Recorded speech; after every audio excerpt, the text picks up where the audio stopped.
Hoy miércoles santo, estamos ya cerca de la Pascua, a punto de comenzar ya el triduo pascual, el último día de preparación, y la iglesia nos va orientando hacia ese punto y nos coloca hoy frente a lo que sería el precio de una traición.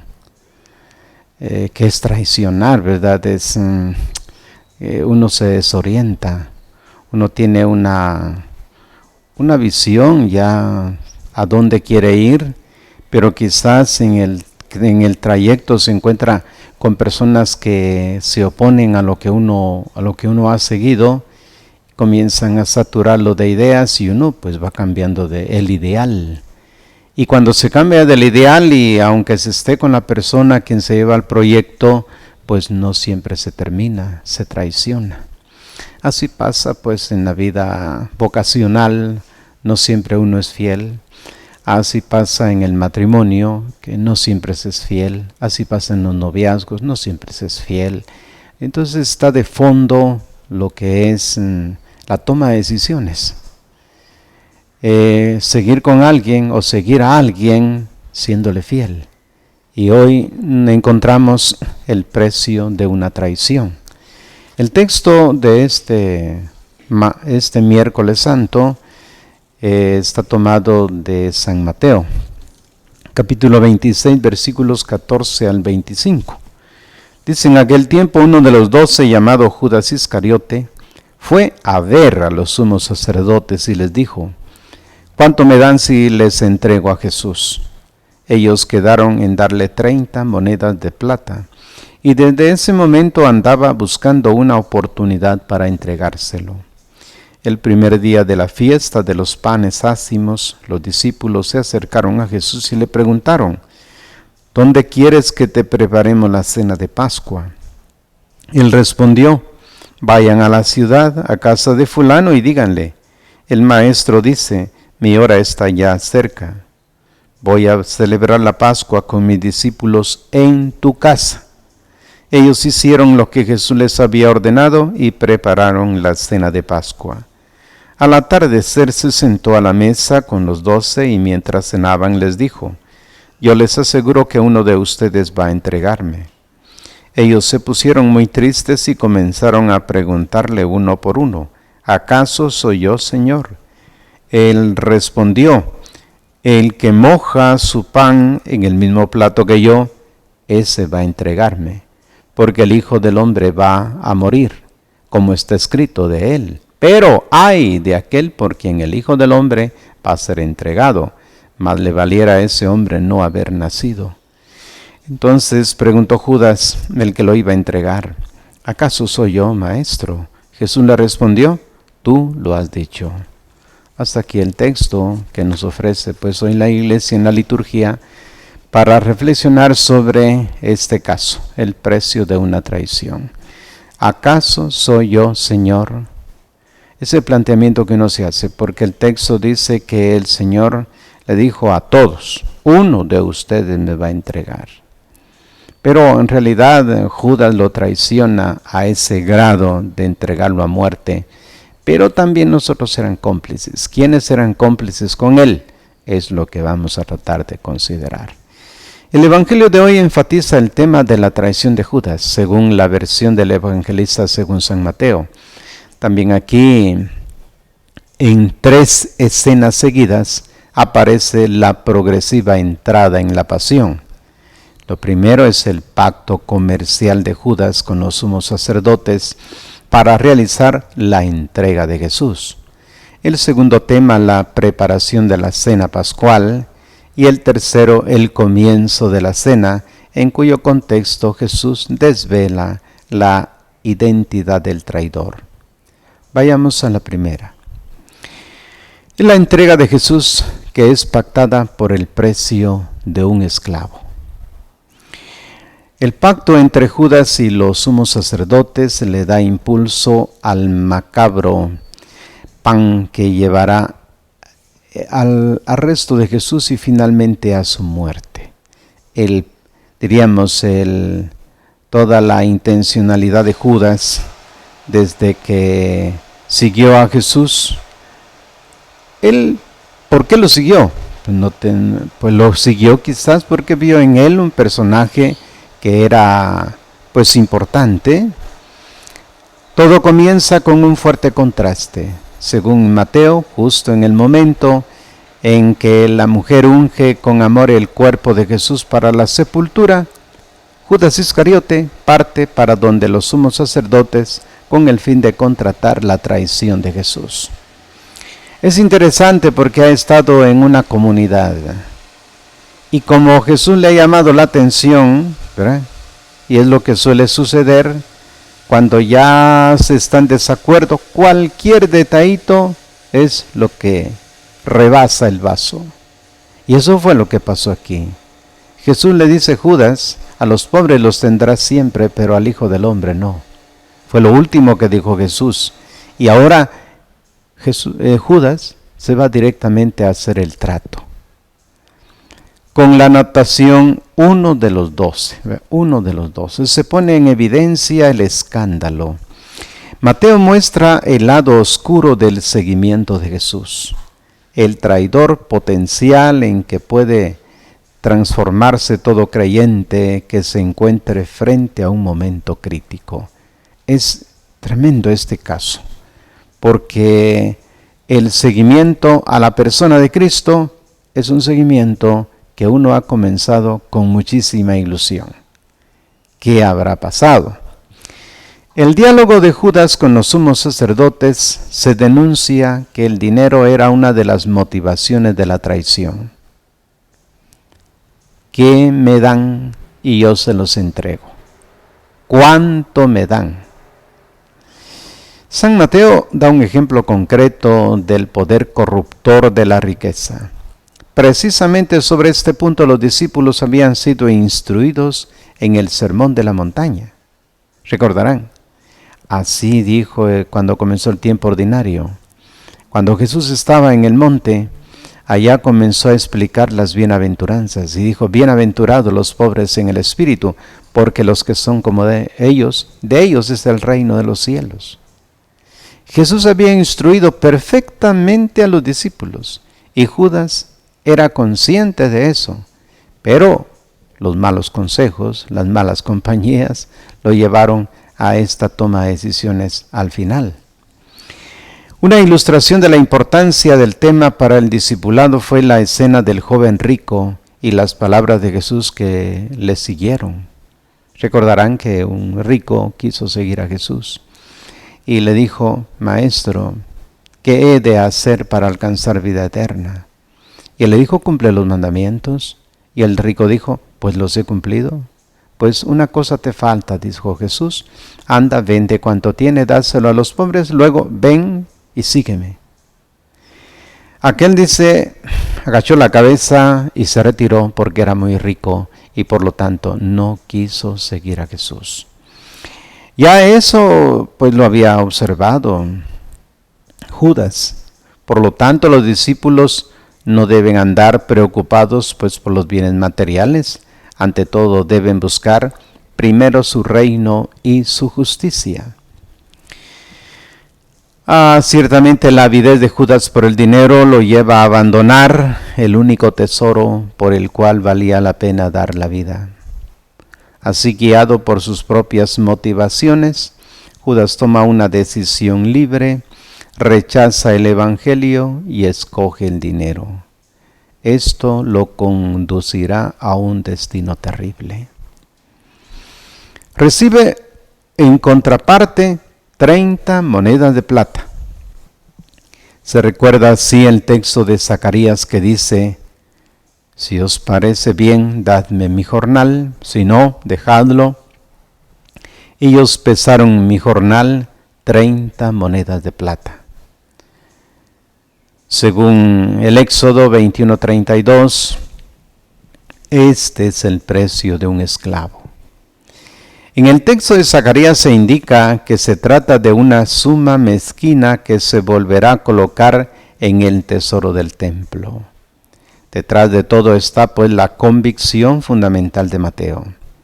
La traición de Judas y su muerte parecen ser el triunfo del mal, mientras que misteriosamente hacen parte del gran designio de la salvación de Dios, ya que la palabra de Dios se está realizando. Judas sigue dando los pasos necesarios para consumar su traición. Dice el texto, andaba buscando una oportunidad para entregarlo. Notemos, esto es premeditado. Esto viene de rato. Andaba buscando una oportunidad para entregarle. La oportunidad de que aquí se habla tiene que ver con la frase que Jesús va a decir más adelante. Jesús había dicho, mi tiempo está cerca. Casi irónicamente Jesús y Judas buscan el mismo tiempo. Jesús sabe a dónde va. Judas espera ese momento para realizar todo lo que ha venido pensando. Así que la entrega del Hijo del Hombre en manos de los pecadores. Judas lo hace para ganarse 30 monedas de plata, mientras que Jesús lo hace para dar la vida por la salvación de la humanidad. Bien, ahora entremos ya en el segundo tema que ofrece este día, la preparación de la cena pascual. Estamos ya en la vigilia de la Pascua, el primer día de los ázimos. El jueves durante el día todas las familias hebreas botaban a la basura el pan con levadura para celebrar como se debía la Pascua, con pan sin levadura como manda el Éxodo en 12:15. La verdadera fiesta empezaba pues al atardecer. Esta práctica es muy importante porque para un judío lo que estaba durante este día, jueves, que se celebraba ya esta entrada a la Pascua, hacían una limpieza pero muy especial, porque decían que en cualquier rincón de la casa había quedado algún polvito de levadura, y para celebrar la Pascua, el pan ácimo sin levadura, era necesario sacar toda la basura, limpiar exactamente, porque el día era el paso del día del Señor, y en efecto era la práctica del judío. San Pablo escribirá más tarde, en los años 50, escribirá que para celebrar la Pascua se necesita que todos hagamos una buena limpieza, sacar toda la vieja levadura para celebrar la Pascua de los panes ácimos. Bueno, eso es lo que ha sido la práctica de la Iglesia en la celebración del sacramento de la reconciliación, limpiar la casa por dentro. ¿Y por qué? Bueno, porque ahora viene lo que nos trae el Evangelio. Si uno ha limpiado la casa, pues está a punto de celebrar la Pascua. El Evangelio se concentra en las palabras decididas de Jesús y en la obediencia inmediata de los discípulos. Hay un fuerte sentido de autoridad en las palabras de Jesús. Dice el texto, en tu casa voy a celebrar la Pascua con mis discípulos. En estos días en el que por esta pandemia no podemos salir de nuestras casas, oigamos bien esta palabra, en tu casa voy a celebrar la Pascua con mis discípulos. ¿Qué quiere decir? Que ahora va a ser en familia. Sí, en familia. Por eso es importante preparar la casa, porque Jesús pues le pide al discípulo que vaya y que prepare ahí la cena. El énfasis recae en dos frases. Lo primero que tenemos que considerar es que Jesús dijo, mi tiempo está cerca. En la muerte de Jesús irrumpe pues el nuevo tiempo de la salvación. Por eso su carácter determinante anticipa el final de la historia, cuando se decidirá pues el destino humano. Con mis discípulos, es decir, los discípulos de Jesús, ya que en todo lo que está a punto de suceder estará comprometido el vínculo entre Jesús y sus discípulos. Ahora la Pascua. La Pascua, la fiesta hebrea de la liberación, da el horizonte para interpretar el significado de la muerte y resurrección de Jesús y también el nuevo horizonte de vida que de ahí se desprende para los discípulos. Por tanto, al observar esto, la preparación de la cena pascual, ¿dónde va a ser? En su casa. Prepare su casa. Segundo, porque el tiempo está cerca y esta Pascua se celebra con sus discípulos. Si nos consideramos discípulos de Jesús, preparemos la Pascua. En torno a esta cena, esta última cena, que llamamos pues la última cena, decimos nosotros que es la institución de la Eucaristía que nosotros celebramos, pues, ¿cuándo se celebra? El sol se acababa de ocultar y comienza el ritual de la cena pascual. Se trata de una fiesta de alegría, pero para Jesús y sus discípulos el momento solemne del banquete resulta inserto en un doloroso contexto de traición. El evangelista hace sonar enseguida la nota aguda de la pasión. Uno de ustedes me entregará. En el relato la tensión va aumentando poco a poco hasta que revienta la confrontación final entre Jesús y Judas en el versículo final, versículo 25. Cuando los discípulos escuchan la profecía tremenda de Jesús, se llenan de miedo y comienzan a preguntar, ¿acaso soy yo, Señor? La indicación uno por uno invita al lector a hacerse la misma pregunta.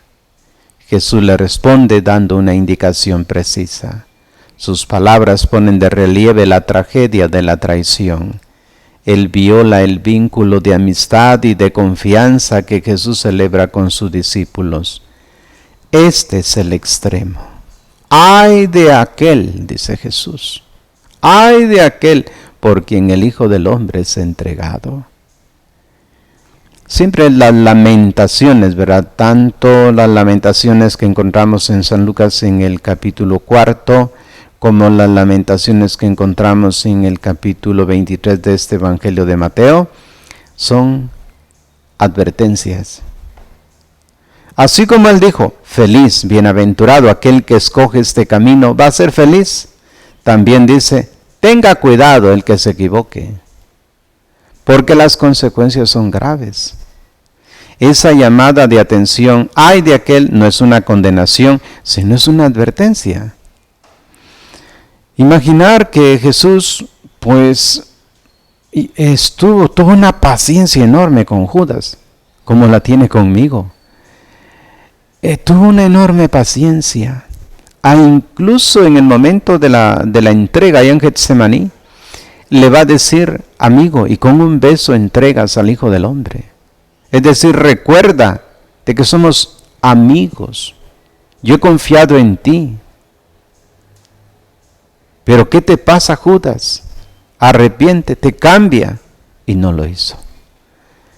Cuando Judas hace la pregunta, el evangelizador cambiará la palabra Señor por la palabra Rabí, término que en Mateo tiene pues un matiz negativo. Se pone en evidencia el contraste entre las palabras de Judas y la fe absoluta y confiada de los otros discípulos en Jesús. Llamándolo Rabí, Judas se dirige a Jesús como lo hacían los enemigos, sin reconocer la verdadera identidad de su maestro. Él dirá, pues sí, es un gran maestro, tiene mucha sabiduría, pero no pasa de eso, Así emerge el rostro del traidor. En su pregunta hipócrita, Judas aparece definitivamente como un discípulo perdido. Sus palabras revelan su voluntad de hacer eliminar a Jesús y destruir así el sentido profundo de su propia vida. La respuesta final de Jesús no hará sino confirmar lo que proviene de su libre decisión. Bien, estamos frente ya al Tríduo Pascual. Y nos hacemos las siguientes preguntas, pienso yo en su casa, pues pensando en el seguimiento a Jesucristo, en la iglesia doméstica donde Jesús ha dicho, miren, hoy voy a celebrar la Pascua con ustedes. ¿Cómo estará la familia? los hijos, ¿verdad? Por dónde andan. No me refiero físicamente, pero también qué tipo de amigos, compañeros, qué tipo de pensamientos se manejan. Porque ustedes los bautizaron con buena intención, pues hicieron que sus hijos crecieran. Pero ya los hijos teniendo otro tipo de relaciones, pues hay gente creyente y no creyente.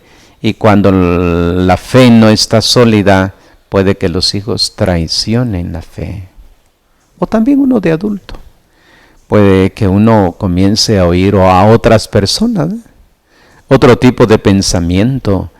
Y en lugar de seguir a Jesucristo, sigue uno a un idealista. Lo que le pasó a Judas, ¿no? Judas entró con buena intención, pero en el camino los intereses fueron otros. Y miren cómo terminó. Por eso la pregunta es, ¿qué motivó la traición de Judas? ¿Cómo se sigue repitiendo hoy su gesto, pues infame entre nosotros? Pero también, frente a eso, he hecho los preparativos para comenzar mañana la celebración de la Pascua. ¿Qué me hace falta? ¿Cómo se relaciona Judas con Jesús? ¿Qué me invita a revisar en mi relación con Jesús? Hay tantas cosas que quedan en el pensamiento. ¿Qué debo hacer? Pidamos a Dios pues de que todos hemos traicionado al Señor y hacemos nuestra reflexión de un modo o de otro. Uno no ha sido del todo fiel. Y duele mucho ver que uno traiciona el amor, porque eso lo veremos en la Pascua. Como el amor, yo me puedo separar de Jesús, pero Él nunca se separará de mí. Yo lo puedo abandonar, pero Él nunca me va a abandonar, porque desde el momento en que yo tomé la decisión de seguirle, Él nunca me va a abandonar, como no abandonó a Judas, hasta el último instante. Esa es la fe que tenemos en el Señor, que no nos abandona. Revisemos qué tanto hemos sido fieles e infieles y hagamos la propuesta, ¿qué haremos durante esta Pascua? Gracias pues por su atención y ya más adelante estaremos reflexionando sobre la Cena del Señor. Gracias.